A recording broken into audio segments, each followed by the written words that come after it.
আসসালামু আলাইকুম বোনেরা, কেমন আছেন? আশা করি ভালো আছেন। আলহামদুলিল্লাহ আমিও ভালো আছি। আজ রান্না করব করলা ভাজি।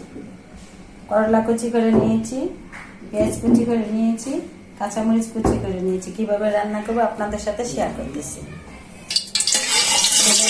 তা গরম হয়ে গেছে, এখন গরম করে দিয়ে দিচ্ছি পেঁয়াজ কুচি।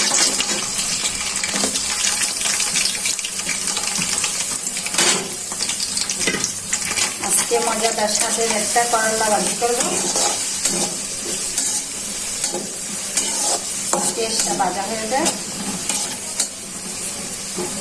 বোনেরা, পেঁয়াজটা ভাজা হয়ে গেছে। আবার করলার সাথে দিব, তো করলার সাথে আরো ভাজা হবে।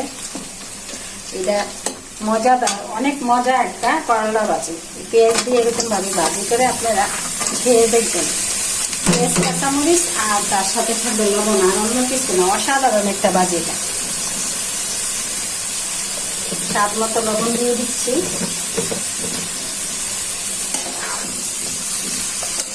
আর করলা এটা পিঠা লাগবে না। আপনারা যখন কাটবেন, কাইটা ধোয়ার সময় হালকা একটু লবণ দিয়ে কষলায় ধুয়ে নেবেন। যারা পিঠা কম খান তাদের জন্য অনেক সুবিধা।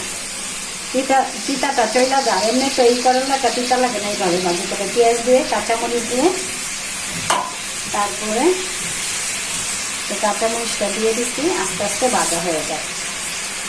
আর এই করলা ভাজিটা মনে করেন যাদের হাড়ের সমস্যা, ডায়াবেটিস, হাই প্রেশার, তাদের জন্য অনেক উপকারী। আর এমনি তো করলা সবার জন্যই ভালো, উপকারী একটা সবজি। এটা খেতে অনেক স্বাদ।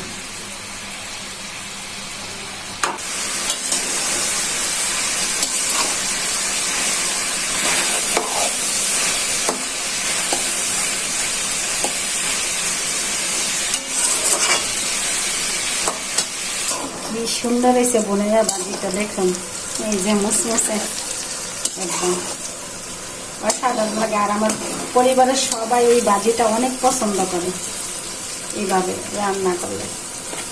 তো বোনেরা, হয়ে গেল করলা ভাজি, মজাদার সাথে মুসমুসে করলা ভাজি। বোনেরা ভালো থাকবেন, সুস্থ থাকবেন। আমার ভিডিওগুলো বেশি বেশি দেখবেন, লাইক করবেন, কমেন্ট করবেন।